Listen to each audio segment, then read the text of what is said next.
From what started as a luxury scandal, soon became one of the most popular and one of the most disrespectful shoes of all time. One lyric, one scandal, one viral moment that turned the Gucci flip-flop from an accessory to an icon. This is the shocking true story about the legendary run of the Gucci flip-flop, and how the rapper Future used a pair of Gucci slides to diss an NBA legend and accidentally helped Gucci make millions of dollars in the process.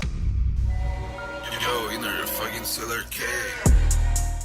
So, before it became a meme, the Gucci flip-flop was exactly what it sounded like. A premium slide that was selling for around $200. And this was known as like a staple in high fashion. It was sleek, subtle, and something you really wouldn't know was designer or Gucci unless you knew. Another thing that a lot of people don't know is this iconic Gucci slide was actually ripped from Adidas. Like, literally identical. If you put them side by side, if you change the colors around, it's literally the identical like silhouette. And it's something that nobody talks about. The Adidas ones are made in China. I'm assuming they probably cost $5 to make, but the Gucci ones are supposedly handcrafted in Italy and all that jazz, but they look and feel pretty much identical. What people don't know is this iconic Gucci slide had been around since like the 2010s, and it's something that you might have walked past in the Gucci store a million times and never even gave it the time of day, never even made a second thought about this Gucci sandal. And this slide had been around for years before it became the most popular thing ever. And then in 2015, everything changed. This was one of the most iconic eras in pop culture, or really anybody that's around my age. The 2015-2016 nostalgia is one of the greatest times on earth. And if you are young enough to where you didn't get to live through this iconic time, I feel sorry for you. This is one of the only times that I'm proud to be Unk that I got to live through this. The Hypebeast era was in full force. We're talking Pokemon Go, Ray Shrimmer, Black Beatles, NBA 2K, Lil Uzi, SoundCloud era. The SoundCloud era is something that will never probably happen again. Some of the greatest artists came out of this era. We have the 2016 XXL freshman list, TikTok, Musical.ly, Harambe, dabbing, fidget spinners, Fortnite. Living through this time period was legendary. But where did the Gucci flip-flop come into play?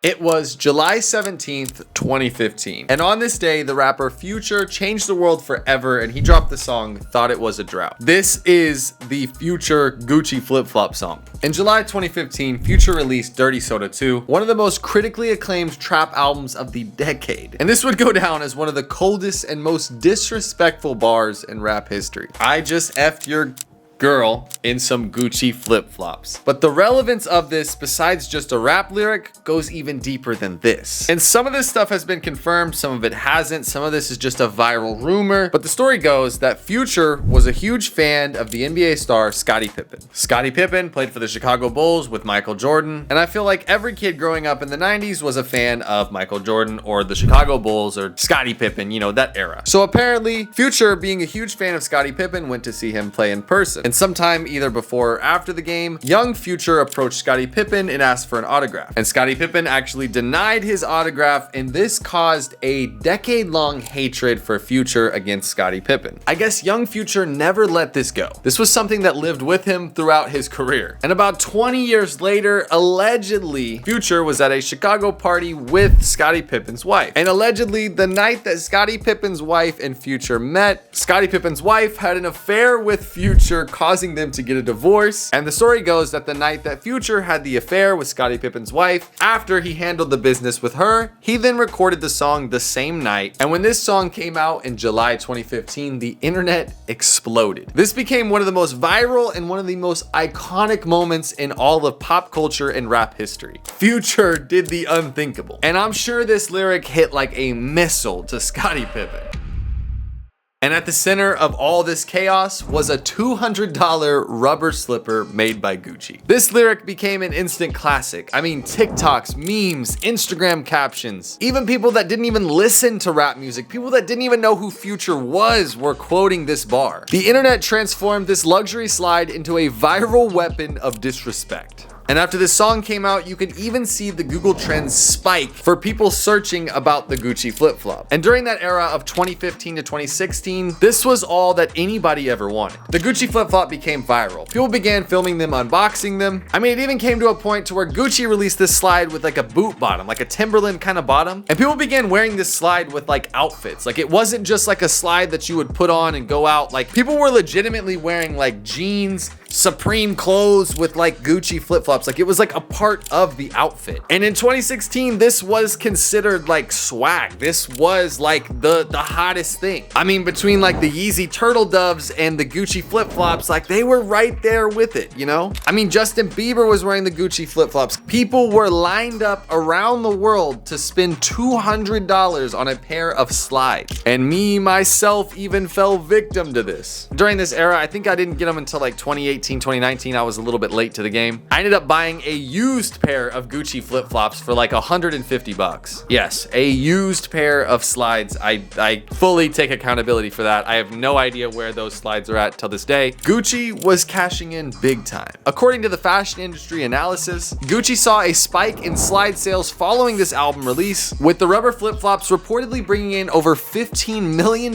in annual revenue after this album came out. It became one of the most recognizable luxury slides in the world. And it seems like after this, Gucci exploded into one of the biggest brands in 2016. It was like every influencer, every celebrity, everybody was wearing Gucci. Logan Paul, FaZe Rug, Rice Gum, Jake Paul. Gucci became like the biggest thing ever. I mean, it even got to the point to where there was tutorials online about how to make fake Gucci flip-flops, about how you could just use like tape to make the lines, like the green and red lines, so that on a budget you could even have Gucci flip-flops. And I mean, say what you want, but I fully believe that this future bar, this line in this song in 2015 catapulted Gucci to be one of the biggest brands in this era.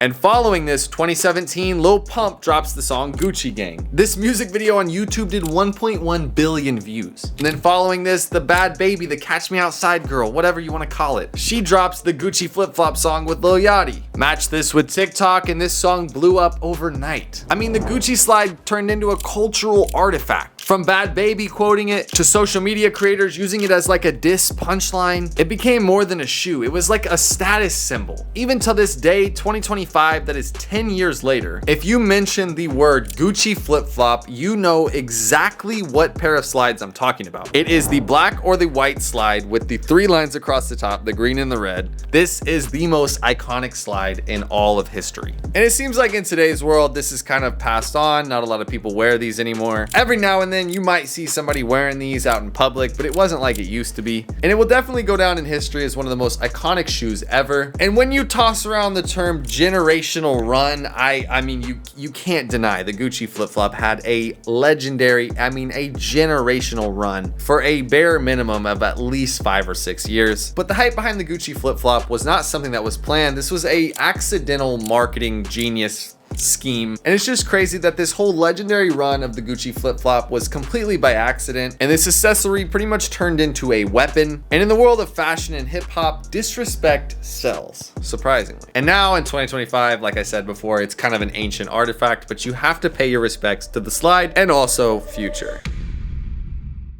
And that pretty much wraps up today's video. I hope you guys enjoy, and I appreciate each and every one of you guys for staying to the end of the video. I think I'm gonna post 1 time a week now instead of 2, or I'm gonna try for 2, but I'm gonna mainly try to focus on posting at least once a week, just because I want to have like the best videos for you guys. I want to curate the best videos. I know this one is not really a good example, but I did 2 videos a week for a long time. Now I think I'm gonna drop to 1, maybe 2, who knows. But I've been really having a lot of fun making these videos, and I love making like the scripts to this and like finding all this old footage, and like I love it. And I feel like me and my editor have been crushing this whole style. I love this whole like documentary pop culture style. But recently it hasn't been performing super great, which is okay with me. I don't really care. I'm still gonna do it regardless. But I get plenty of comments that are like, dude, this guy has 500,000 subscribers and he's barely pulling any views. For those of you that are new here, I've been doing YouTube for a long time, multiple years at this point. And I used to do sneaker videos and like sneaker reviews, stuff like that. And I feel like I've evolved, and I really like doing this whole content style now. And I know I'm building a new audience at the same time as my old audience is probably a little bit mad at me, but it is what it is. And this is what I love doing. Not saying that I won't do sneaker stuff anymore, or that I'm only doing this. I don't know. I'm just kind of experimenting and doing stuff that I like now. So I appreciate each and every one of you for following me along this journey.